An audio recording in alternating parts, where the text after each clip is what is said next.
Raccoon Tycoon, this is a Euro game, and it is what I call a quintessential Euro game, meaning Euro games are about acquiring and investing and then acquiring more.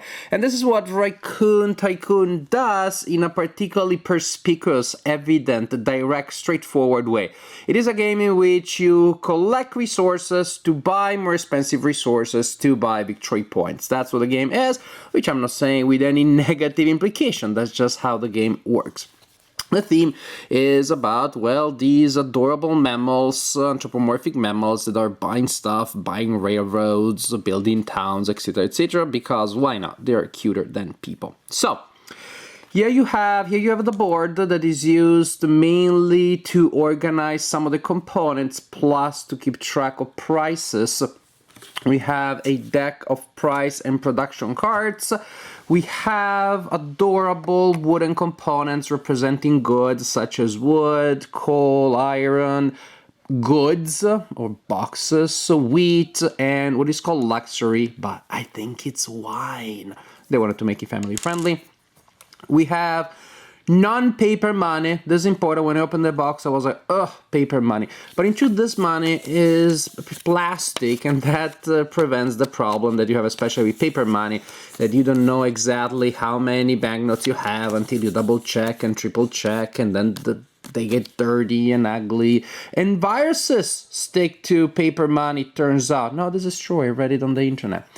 Also, you have the most adorable, or one of the most adorable and impressive first player markers that I've seen in any game.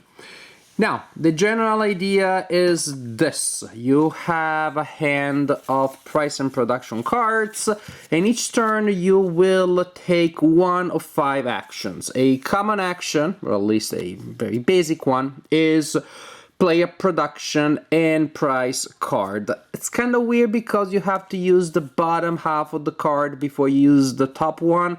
I always prefer when it's the other way around because it's just more natural. That's the way we read stuff. So first, production. You will acquire any 3 of the goods indicated there. If the card has more than 3, then you choose 3. And say I decide to acquire boxes, coal, and iron. And that's just what I do. I put them in my personal area. Next, I raise the price of the goods indicated there. In this case, there would be iron and bottles. And there would be iron and bottles. As you can see up there, there is a price track that allows us to keep track precisely of that. So the price of the goods will increase. So for example, now each log would be 3, each wheat would be 5, and so on and so forth. They don't start at the same value. So for example, the minimal value of the bottle is always 3. Others have a lower minimum. Another action I can take, so remember, each turn I must take an action. Instead of playing a price and purchase card, actually I can sell stuff. I can sell any number of one commodity. Say, for example, in my personal area, I have 3 bottles. I decide to sell them. Then each gives me the amount indicated by the current price. So that would be 4 right now. And after I do so, so that makes me 12 bucks, I lower the price by the number of units that I sold all the way to the minimum. And so, for example, if actually was up there, I sell 3 at 8 each, and then 1, 2, 3. The new value is now 5. Very simple idea of offer and demand, but of supply and demand. But there you go. That's how it works. What else can you do? You can start a railroad auction. There are always 2 railroad cards available. They come from this deck here. They don't much look like railroads to me, rather just like cute fluffy animals dressed in human clothes. I guess the idea is that these are the railroad barons. And when you use your action for the turn to start an auction, you indicate the one that is being auctioned. You start with a starting bid that has to be at least the indicated value, so at least 4 for a fat cat, at least 2 for a skunk works. And that's it. You go around the table and you keep bidding until somebody gets it. And then the person pays to the bank the value for the bid and takes the card. If the person that started the auction also gets the card, And that's it, their turn is over. If the person that started the auction ends up not being the one that gets the card, then the person gets another action or another turn, so to speak. So you don't waste your turn if you start an auction and you don't win it. The action that you take after you lose an auction is still your turn, can be to start another auction. And I've seen that happen, that basically the active player kept starting auctions until everybody spent a lot of money, and so then the player was able to finally get a card at a very low price, but then everybody else got a card. So there is an interesting dynamic there. You can spend your action for the turn purchasing a building. They come from this stack or stacks, because if you have a single stack, it's pretty tall and therefore may fall. There will always be 4 available, so when one is acquired, then you replenish that. Buildings will give you different advantages, and pretty much once you acquire a building, you pay the corresponding cost and you get the advantage there. Say, for example, when I take the price and production action, if I have this building in my area, on top of whatever I get from the card, I also get 1 wood. These B bonus buildings can also be upgraded. If I play the price indicated on the back, then I can flip it to the back side, and then I get 2 extra of that resource when I take the price and production action. Other buildings will allow you to do different things. For example, here you get $1 anytime somebody sells wood or wheat. Very powerful. The same thing here for boxes and bottles. Your hand size is now 5 instead of 3. When you play a price and production card, so you can take up to 5 resources indicated there instead of the 3 that you get by default. You may sell 2 commodities with a selling commodity action instead of 1, and so on and so forth. The really nice upgrades. Each building will give you an extra victory point at the end of the game. You can build towns with 1 fewer commodity, for example. And speaking of that, leads us to the other action that you can perform, which is to purchase a town with commodities. Town cards come out of this deck here. There's always 1 available. It can be purchased with 2 of the resources on the bottom left side, or any 4. Why am I emphasizing or? Because it is spelled very, very small. Whoa, very, very small on the card. Did you see when I showed you the thing that was an or? Well, good job. You must have a hawk or a lynx in your family, because we didn't see that at the beginning, and we thought that the cost was 2 plus any 4, and so that made it very expensive. Interesting also that this deck of town cards is stacked. Basically all that these cards do is to give victory points at the end of the game, but the ones on top are worth 2 victory points, and then as you go down you get to the cards that give you 3, 4, and 5 victory points. This is the game. As you can see, pretty much each turn is about getting stuff, or getting more stuff, or getting different stuff, or selling stuff for cash. So, summarizing. During your turn, you can play a price and production card, receiving goods, and then increasing the price of several goods. You may sell a commodity, any number of one kind, but then you reduce the price after you sell them. You may start a railroad auction, you may purchase a building, you may purchase a town. The game continues until either all of the railroad cards have been assigned or all of the town cards have been assigned. That's why, incidentally, starting auctions one after the other will shorten the game. At that point, you count victory points. Each building is worth 1 victory point. The town buildings are worth whatever it says there, plus each for which you have a pair will give you 2 extra victory points. So if I have 5 towns and 3 railroad cards, then I can make 3 pairs, and that gives me 6 extra victory points. The railroad cards are worth victory points based in sets. So if I have 1 fat cat, it's worth 3. If I have 3 fat cats, then they're worth 12. So when you see people getting a certain card, you know that they're trying to specialize in that card. to create more valuable sets. There may be other ways of scoring points. Buildings may give you other ways of generating victory points. You collect points from all sources, and at that point, the player with the highest score is the winner of the game.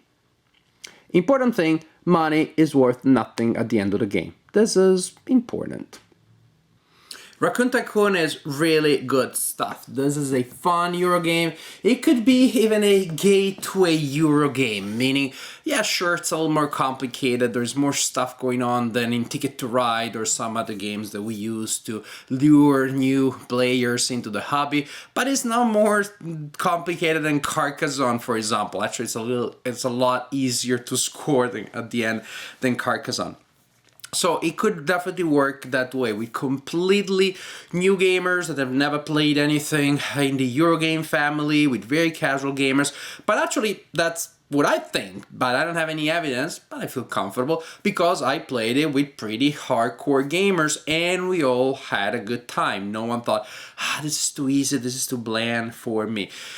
It's really good. It's a really good game because around such a simple general idea, which is acquire stuff or buy stuff, and that's pretty much at the core what it is.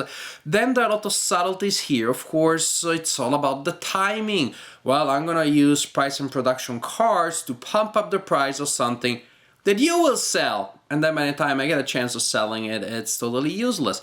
Or I have this card that would increase the price of a commodity by 3, and I see you have like 10 of those or a lot of those, and I have none. And I would like to use the production part, but I really don't want to give you that advantage. So there are a lot of interesting elements here.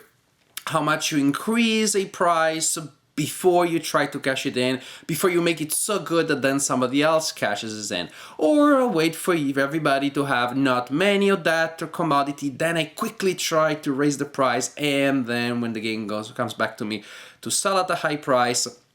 So actually it's a game that, on one hand, if you just look from the point of view of the mechanics, it almost may look like multiplayer. So I'm doing my thing, I never directly attack other people or take stuff from them. But as you manipulate the price, then it's incredibly interactive. And then there is, of course, the so-called, so to speak, openly interactive, obviously interactive element, which is the auction. And I like the auction because it's where really the human factor enters. The mathematicians may excel at the other part of the game, which is, well, I want to optimize this and maximize this, etc., etc., etc. But when it's the human action, then it's about the biases, then it's about the grudges, and it's about I really want that thing. Then the beautifully irrational animal almost part of our mind. It's I want that and I'm gonna have it. Then that part of our human nature comes out, and it's really fun because it throws all of the beautiful crystal clear calculation out of the window, because then people, I finally got it, and then they start making some math in their head as like, oh yeah, buyer's guilt, because that wasn't such a great deal. I like that. Because then you start having stuff that the starting price is $2, sells for like 60, 70 bucks, because people really want those extra points, and they're now wasting immense amount of money. And that's a nice, again, a nice balancing mechanism. You see somebody making a lot of money, that doesn't necessarily make them runaway leaders. First, because they need to convert their money into points, because the money is useless at the end of the game. That's very important. And some players will neglect that the first time you play. Second, because how much money they have is really almost secondary, because it's what they do with it. If they waste a lot of that in auctions, then that money has not necessarily given them the kind of value in terms of in-game advantages that they were hoping for. So there are a lot of interesting, nice elements here. On one hand is like crystal clear, simple, straightforward Eurogaming, as obviously straightforwardly Eurogame, and you can have it. It's a Eurogame, acquire stuff, sell it, and buy points.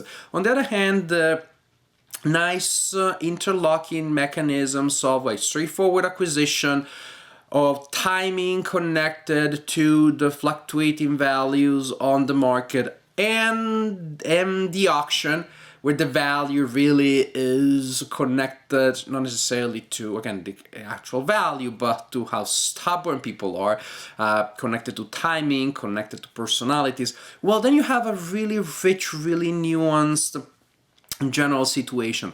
Again, I played it with committed hobby gamers. No one thought it was too simple. Everybody loved the simplicity of the rules, but everybody then loved the nuanced gameplay that emerged from it.